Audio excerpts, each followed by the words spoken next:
came to New York and everything just started to click into place. I always knew that I wanted to move, and then I decided, okay, I'll wait until 2010, until after the Vancouver Olympics. And then I started to make my move.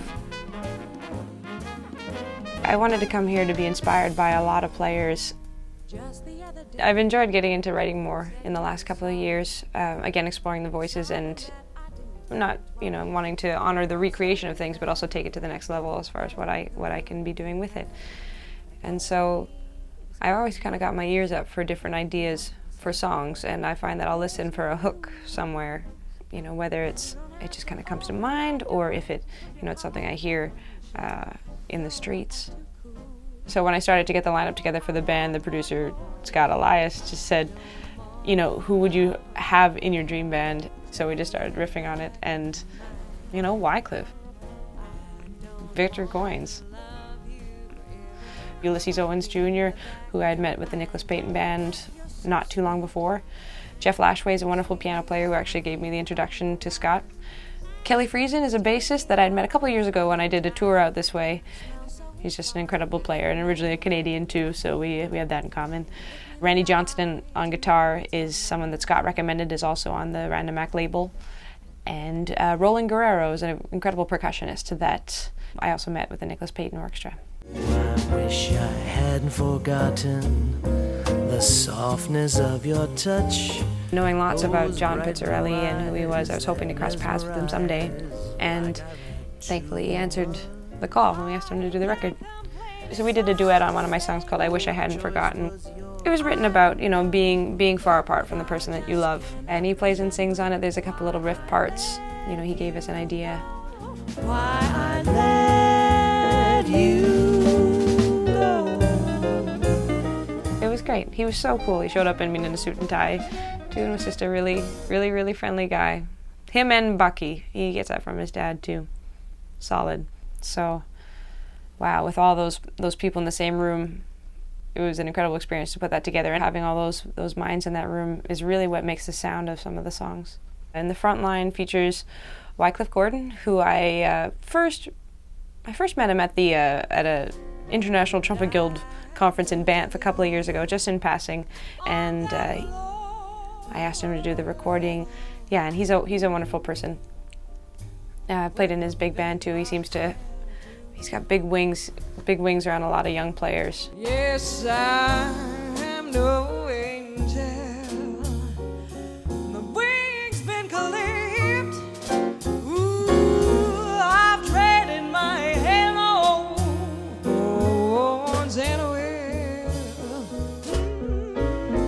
Bria's voice is really angelic, and she sings wonderfully in tune. She's just a great musician, and therefore a really great singer.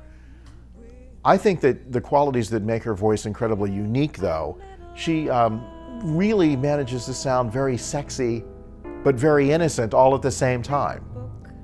I don't really know how that happens, but with her, that seems to be the case. And it's a very wonderful combination. There's a lot of stuff on here that people are going to go, oh, okay, I see, maybe that's what she was going through at that time. Find the time to have a little heart, to have a little heart, to have a little heart. Yeah. It's pretty. That's a wonderful. Yeah, it's a good song. Thanks.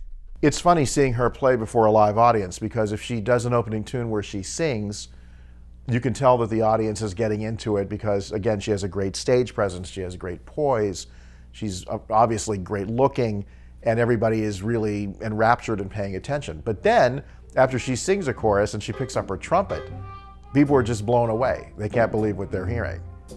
Because she truly is not a singer who plays or a player who sings. She's both.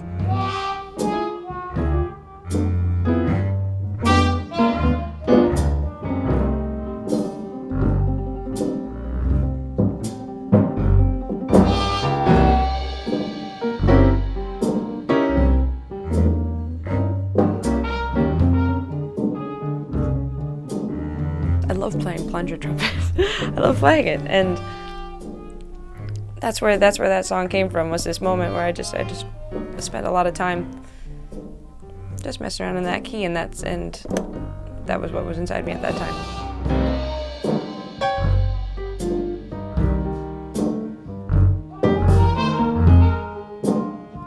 I listen to a lot of singers. I listen to Ella, listen to Sarah Vaughan, and I think, you know, connecting to lyrics is kind of what helped me shape the way that I play as well. You won't believe me, but I want you only. I'd rather not be lonely. Well, you might find the night time the right time for kissing. I try to know the lyrics of most of the songs I play, especially if it's a ballad. I do like to reference the lyrics. And if I'm really on par, if I think about it, which I'm trying to do more often, I will play the melody as if I'm singing it. You know, trying not to add too many rhythms, because it's just like adding syllables when you're singing it. You know, what are the words? Play the words.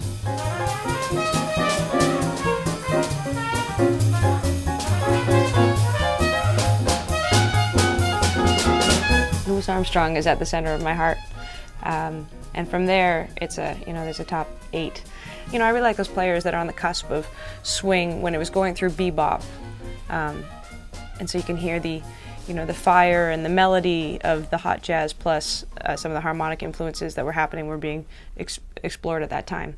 I was invited to come and meet Louis, and when I got to the house, I looked across the room. I saw Big Sid Catlett, his drummer, and Louis talking to each other, and I thought, gee, they're side by side. When I came into the room more, I discovered that Armstrong was standing and Sid Catlett was sitting, but Sid was so big and Armstrong was so small, he was much shorter than people realized. Really? Yeah, he was only 5 feet 4 inches or so. Oh my maybe gosh. 5 feet 3. I love Ruby Braff. His sound is incredible, and all the people who followed him that have learned from him, like John Eric Kelso and my favorite Warren Vacher.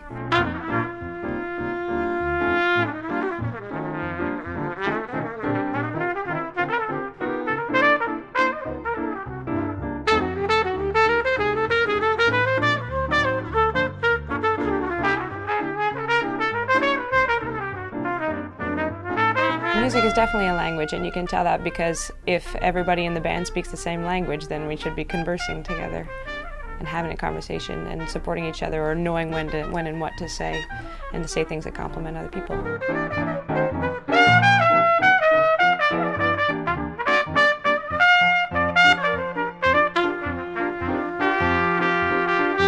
I always thought of the music as part of a whole.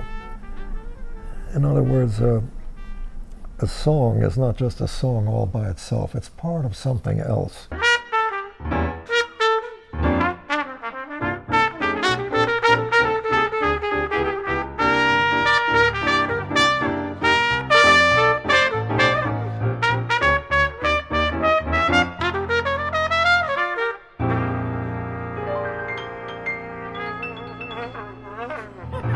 You're doing, I think you are, which is looking for a way to synthesize. You're trying to put your spin on it. Mm-hmm. That's just what you should be doing, you know, because that's the Bria magic. I would like to play third trumpet in King Oliver's Creole Jazz Band. King Oliver had a second trumpet player by the name of Louis Armstrong when he was just a wee boy, you know, around 20 years old, 18, 20 years old. So I would like to play third trumpet in that band.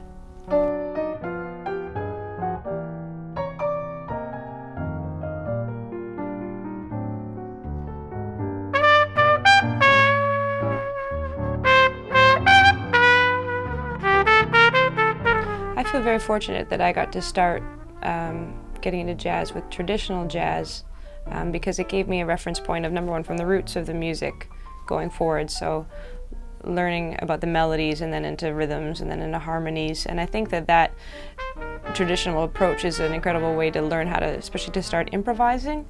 And so I would like to see that become the basis of learning for improvising for more young people. One of the best things about this album, I think, and the label Random Act Records, is that 10% of the proceeds go to a charity. That's one of their mantras. And so that's great. I think that's great. And so I'd like to do, you know, the whole point of, to me, of being successful is to get to a place where you can help other people. And I'm not just saying that. I just think that's the point of it.